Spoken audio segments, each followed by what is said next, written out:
ఇక్కడి నుంచే ప్రారంభం. మా ఆడబిడ్డలు బ్రహ్మాండంగా రాజకీయాల్లోకి వస్తారు. మా మగవాళ్ళు ఆలోచించుకోవాలి, మీ కుర్చీల కోసం మీరు ఎత్తుక్కునే రోజు తొందరలోనే వస్తుంది. అందరూ ఆడబిడ్డల రోజు అధికారంలోకి రావాలనుకుంటే. రెండోది, ఆడబిడ్డల్ని బాగా చదివించి ఎక్కువ డబ్బులు సంపాదించే మార్గం ఏంటో చేసి చూపిస్తాను. నేను అందుకే ఆ మీటింగ్లో చెప్పబోతున్నాను. రాబోయే రోజుల్లో మన నియోజకవర్గాన్ని ఒక ఆదర్శంగా తీసుకుని ఇండస్ట్రీస్ కానీ సర్వీస్ సెక్టర్ కానీ పెద్ద ఎత్తున ఏమేం చేయాలో చేసి దేశం గర్వపడే విధంగా కుప్ప అంటే శభాషని నిరూపిస్తానని చెప్పి కూడా నేను మీకు తెలియజేస్తున్నా. దానికి కూడా సారథులు మీరే.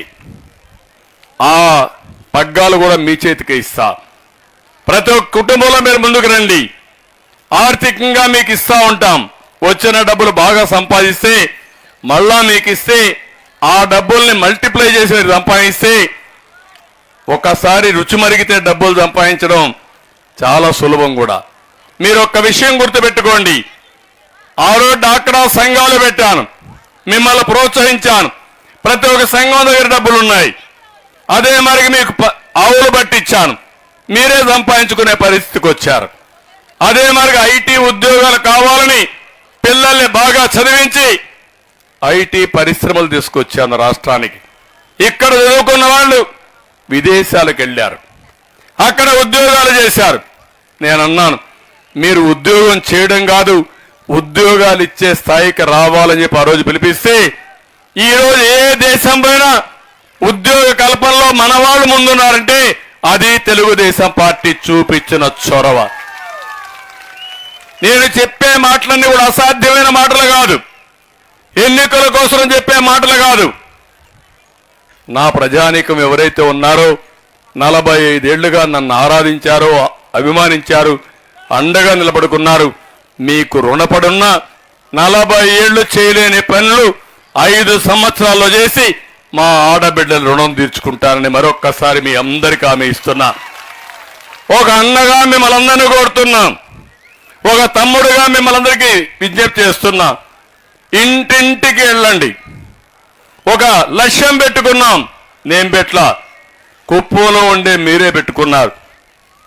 రేపు రాబోయే 24 రాబోయే 50 రోజుల్లో జరిగే ఎన్నికల్లో మనందరి లక్ష్యం 1,00,000 మెజారిటీ.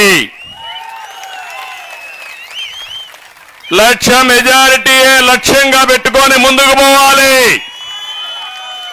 అంటే వేసిన వాళ్ళల్లో 75% మనకే ఓట్లేయాలి.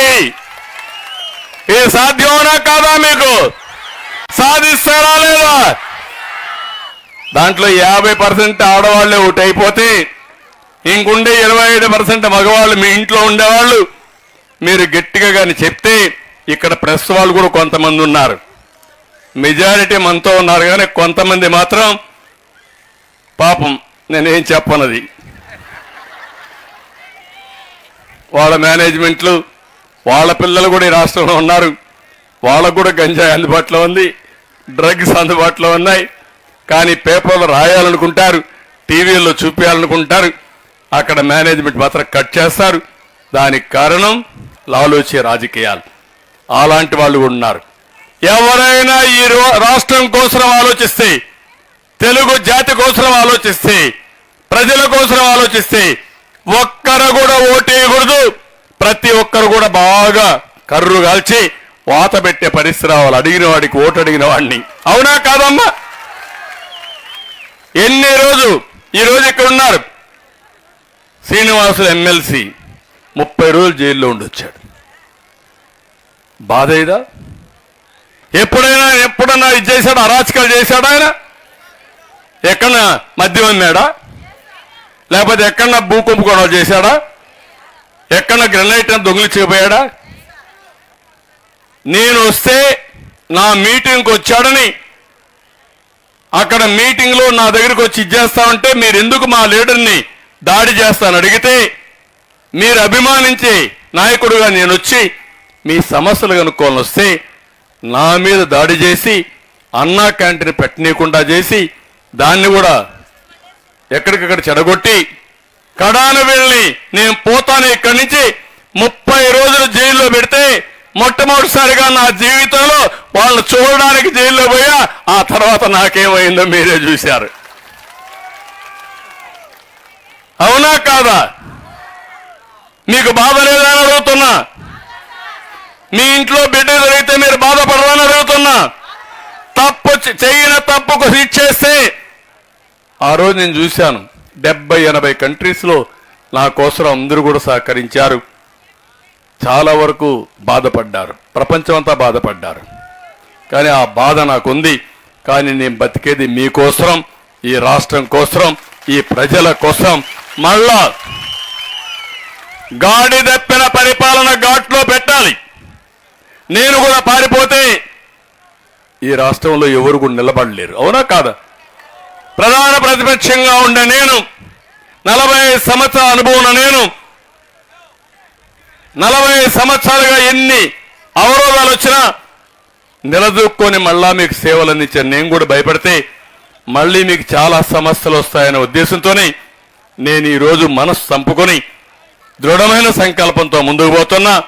తప్పకుండా మళ్ళా క్షేత్రస్థాయిలో గెలిచి మిమ్మల్ని అందరినీ మెప్పించి ఏకపక్షంగా ఎన్నికలు జరిపించి ఇలాంటి దుర్మార్గుల్ని ఎక్కడ పెట్టాలో పెట్టి మళ్ళీ రాష్ట్రాన్ని కాపాడుకుందాం.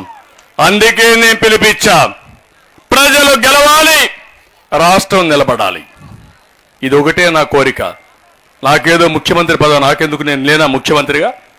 ఏమమ్మా మీకు తెలుసు కదా, మనకు ఆ నియోజకవర్గానికి ఎప్పుడు వచ్చినా ముఖ్యమంత్రిగానే వచ్చాను కదా, 14 ఏళ్ళు వచ్చాను కదా, మిగిలిన సమయం అంతా అపోజిషన్ లీడర్గానే వచ్చాను కదా. కాబట్టి ఈరోజు నాకు పదవి కాదు ముఖ్యం, రాష్ట్రం ముఖ్యం, ప్రజలు ముఖ్యం, మీకు జరిగిన అన్యాయం ముఖ్యం. ప్రపంచం అంతా దూసుకెళ్తా ఉంది, మనం మాత్రం వెనక్కి రివర్స్లో పోతున్నాం. అది నా ఆవేదన. ఇంకో పక్క దోపిడీ జరుగుతూ ఉంది. నేను ఆ విషయాలని మళ్ళీ మాట్లాడతా. నేను మిమ్మల్ని అందరినీ కోరుతున్నా, సబ్జెక్ట్ నేర్చుకోండి. మీరు ప్రతిరోజు ఒక 10 నిమిషాలు ఎక్కడున్నా మీరు శ్రద్ధ పెడితే మగవాళ్ళ కంటే ఓపికగా చెప్పే శక్తి, మగవాళ్ళ దగ్గర ఇన్న వాళ్ళను కూడా వినిపించే శక్తి మా ఆడబిడ్డలకు ఉంది. ఆ విషయంలో నాకు ఏమాత్రం అనుమానం లేదు. నేను చాలా ఎన్నికల్లో చూశాను, ఆడబిడ్డలు మనసు పెట్టినప్పుడు కూడా గెలుపు తెలుగుదేశం పార్టీదే, గెలుపు న్యాయందే, గెలుపు ధర్మానిదే. ఆ ధర్మాన్ని కాపాడమని, న్యాయం కోసం ముందుకు రమ్మని, అది మన నియోజకవర్గంలో ప్రారంభమైంది. ఇది ఒక ఉద్యమం. ఈ ఉద్యమాన్ని లాజికల్గా తీసుకెళ్ళి మీరు పనిచేయండి. ఇంకొక విషయం కూడా చెప్తున్నా, నేనేదో ఎన్నికల కోసం మిమ్మల్ని అడిగేసి వెళ్ళిపోవడానికి రాలా. ఈరోజు నేను మిమ్మల్ని చెప్పేది, ప్రతి ఒక్కరిని ఒక షీట్కు ఒకరిని పెట్టుకున్నాం మనం. అంటే 60 ఓట్లకు ఒక వ్యక్తిని పెట్టుకున్నాం. అందులో 20 కుటుంబాలు ఉంటారు. ఆ 20 కుటుంబాలకు ఒక ప్రతినిధిని పెడితే అందులో మా ఆడబిడ్డలే ఎక్కువ ఉండాలి. మీరే ఉంటే మీరు బాగుపడమే కాకుండా ఆ 20 కుటుంబాలని బాగు చేసే బాధ్యత మీకే అప్పచెప్తా. ఏం చేయాలని నేర్పిస్తా. మీ ద్వారా వాళ్ళ జీవితాల్లో కూడా వెలుగు తీసుకొచ్చేదానికి శ్రీకారం చుడతామని మరొక్కసారి మీ అందరికీ హామీ ఇస్తున్నా.